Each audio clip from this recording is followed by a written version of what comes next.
She said, "It's just dinner with my ex. Stop being so controlling." So I let her go. Then I showed up at the same restaurant with a date. She spent the night crying in the bathroom while her ex paid her tab. Hey viewers, huge thanks to everyone who's already subscribed. We're getting super close to 10,000. If you haven't yet, hit that subscribe button and help us reach that milestone. My girlfriend broke up with her ex again last night. Except this time, it wasn't because she chose me over him. It was because he got tired of being lied to about our relationship while funding her expensive dinners. Let me rewind to Monday when this whole mess started. I'm 30M, work in logistics, make around 90K. Been dating Ashley 27F for about 6 months. She works at a marketing agency, always talking about client relationships and industry networking. Ashley has this ex named Kevin, who she dated for 3 years before me. They broke up about 8 months ago but stayed close friends because they work in related fields and have mutual professional connections. I was okay with it initially. Adults can maintain professional relationships with exes if there are proper boundaries. But Ashley's version of boundaries was basically no boundaries at all. Kevin would text her constantly. They'd have long phone conversations about work projects. He'd invite her to industry events where they'd spend entire evenings together while I stayed home. Every time I brought up how uncomfortable this made me, Ashley would launch into speeches about trust and professional networking. If you can't handle me having male colleagues, maybe you're not secure enough for a serious relationship. Standard manipulation? But it worked for a while because I wanted to be the understanding boyfriend. Monday evening, Ashley mentioned she had dinner plans with Kevin Wednesday night. That new place downtown he wants to check out. Supposed to have great food and it's close to both our offices. Sounds convenient. What time should I be ready? Oh, you're not invited. This is just Kevin and me discussing some potential collaboration opportunities. Red flag number 1. Business dinners don't require intimate restaurant settings. Ashley, I'm not comfortable with you having dinner dates with your ex. They're not dates, they're professional meetings. Kevin has industry connections that could benefit my career. At a romantic restaurant on Wednesday night? It's just dinner, Mike. Stop being so controlling. There it was, the magic word designed to shut down any objection to her spending intimate evenings with her ex. I'm not being controlling. I'm being a boyfriend who doesn't want his girlfriend going on dinner dates with her ex. Well, I'm going anyway. I won't let your insecurities damage my professional relationships. That night, I decided if Ashley wanted to have dinner with Kevin so badly, I wouldn't stop her. But I also wasn't going to sit home like an idiot while she did it. Tuesday afternoon, I called Rachel, a woman I dated briefly before Ashley and I became exclusive. We'd stayed friendly, exchanging occasional texts about work or shared interests. Hey Rachel, I know this is short notice, but are you free tomorrow evening? There's this place downtown I've been wanting to try. Sure, that sounds nice. Casual dinner, or are we calling this a date? Let's call it dinner and see how it goes. Fair enough, text me the details. Rachel works in finance, drives a nice car, always looks put together.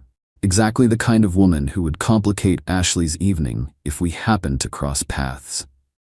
Wednesday morning, Ashley spent extra time getting ready for her business meeting with Kevin. Professional blazer over a low-cut top, expensive perfume, hair and makeup that took over an hour. Have fun at your work dinner, I said as she was leaving. It's not a work dinner, it's a networking opportunity.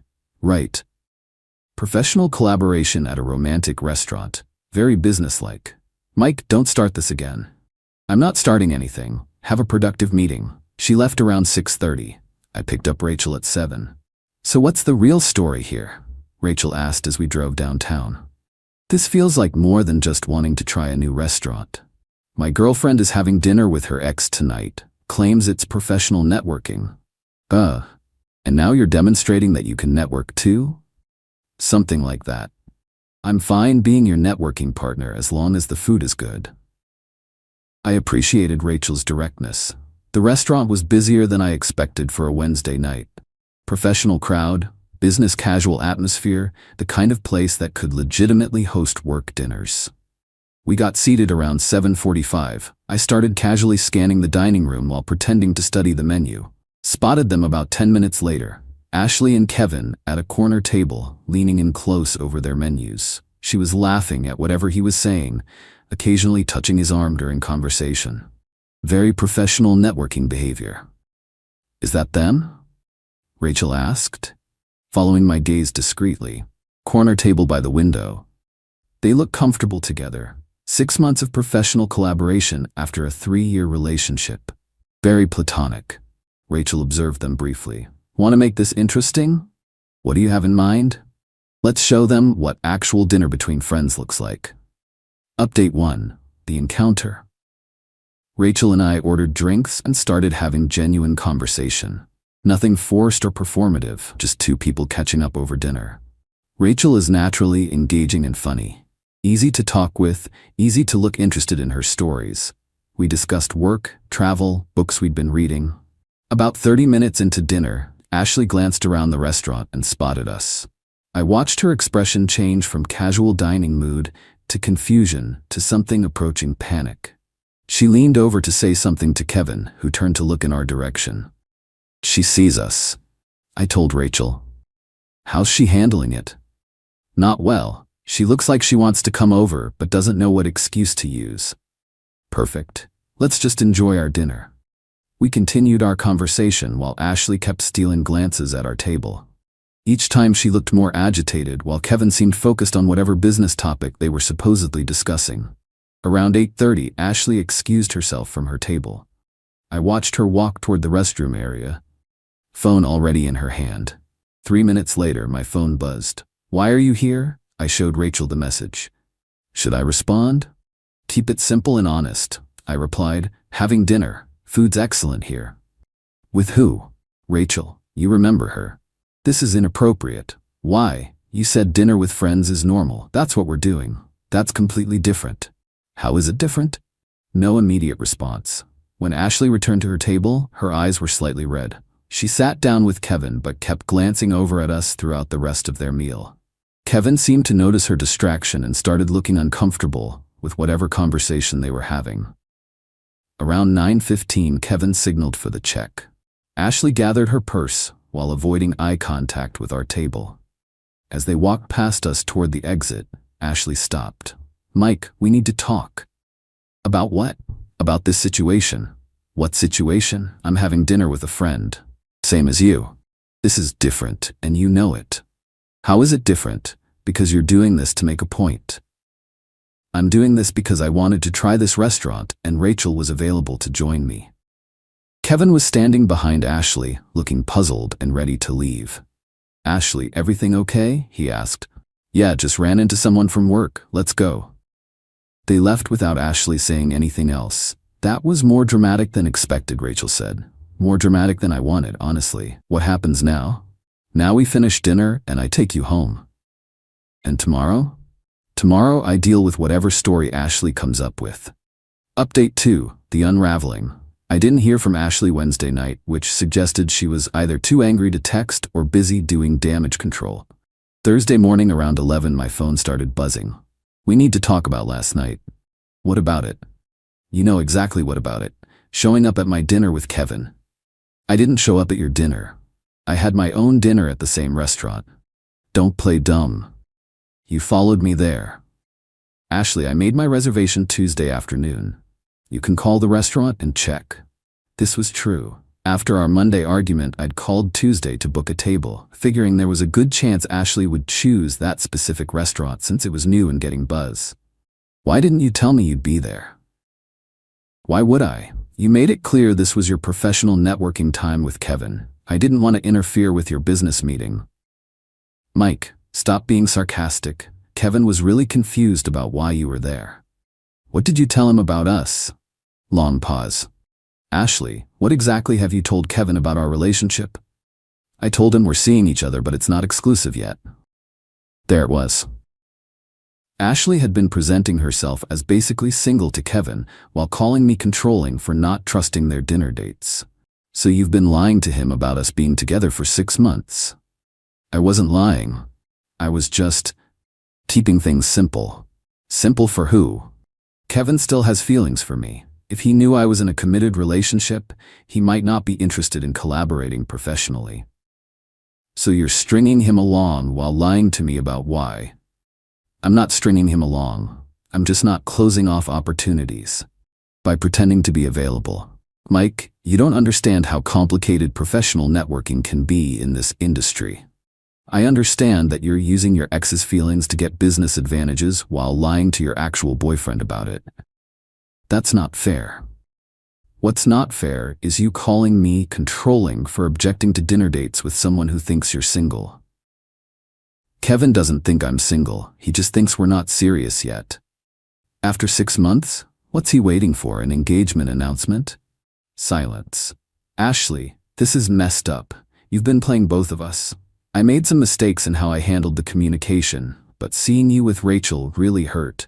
Good, now you know how I felt watching you flirt with Kevin at dinner. I wasn't flirting. You had your hand on his arm, you were leaning into him. You were acting like you were available, which you told him you were. I was just being friendly. You were being misleading, to both of us. What do you want me to do about it now? Nothing. We're done. Mike, don't do this. I can fix this situation. Nothing to fix. You showed me who you are over the past 6 months. I believe you. Please don't end things over this. I'll tell Kevin the truth about us. Too late. You had 6 months to be honest. Instead, you chose to lie to both of us while calling me insecure for having boundaries. I hung up and blocked her number. Final update. 6 weeks later. The fallout from Ashley's deception played out predictably. When she finally told Kevin the truth about our relationship, he felt manipulated and used.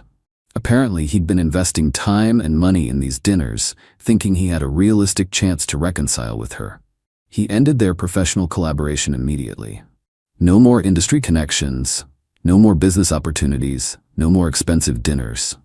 Ashley tried reaching out through mutual friends for the first few weeks. Same story every time. She'd made communication mistakes but learned from them. She was ready to be completely honest now. She wanted another chance. Too little, too late. Her networking strategy backfired professionally as well. When Kevin mentioned to a few mutual contacts that Ashley had misrepresented her relationship status during their business discussions, it raised questions about her trustworthiness in professional settings. Rachel and I started dating again, officially. Turns out spending time with someone who doesn't manipulate their ex for career advancement is refreshing. Ashley's friends initially tried guilt trips about me being unforgiving and vindictive. When I explained that she'd been lying to both Kevin and me while using his feelings for professional gain, they stopped defending her behavior. Last update I got was that Ashley was still single and had lost the professional opportunities she'd been cultivating through Kevin's network. Turns out business relationships work better when they're based on honesty instead of romantic manipulation. The revenge wasn't elaborate or dramatic. It was just being honest about my own situation while she was being dishonest about hers. Ashley wanted to maintain her ex's romantic interest for professional benefits while keeping me around for relationship stability. She thought she could manage both by lying to everyone involved. Instead, she learned that deception has consequences, especially when the people you're deceiving end up in the same restaurant. The dinner at the restaurant forced Ashley to confront the reality that her boyfriend wasn't going to stay home while she pursued professional advantages through romantic deception. More importantly, it reminded me what healthy relationships look like. Straightforward communication instead of manipulation and lies. Ashley called me controlling for not wanting her to have business dinners with her ex. But I wasn't trying to control her choices. I was just making it clear that dishonest choices have consequences. She chose to mislead Kevin about being available. She chose to lie to me about the nature of their relationship. She chose to prioritize career networking over relationship honesty. Those choices cost her both the professional opportunities and the personal relationship she was trying to protect through deception. Perfect example of what happens when you try to manipulate multiple people simultaneously. Eventually, the truth surfaces, and nobody wants to be manipulated. The restaurant dinner was just the moment when her lies became visible to everyone at the same time. Rachel and I had an honest meal while Ashley realized that her deception strategy had an expiration date. Kevin paid her dinner tab that night, but it was the last time he'd be funding professional networking with someone who'd been lying about her availability for months. Sometimes the best response to manipulation is just living honestly while the manipulator deals with the consequences of their choices. Ashley learned that secure men don't try to control their girlfriend's professional relationships. They just make their own relationship choices based on honesty and let the truth handle the rest.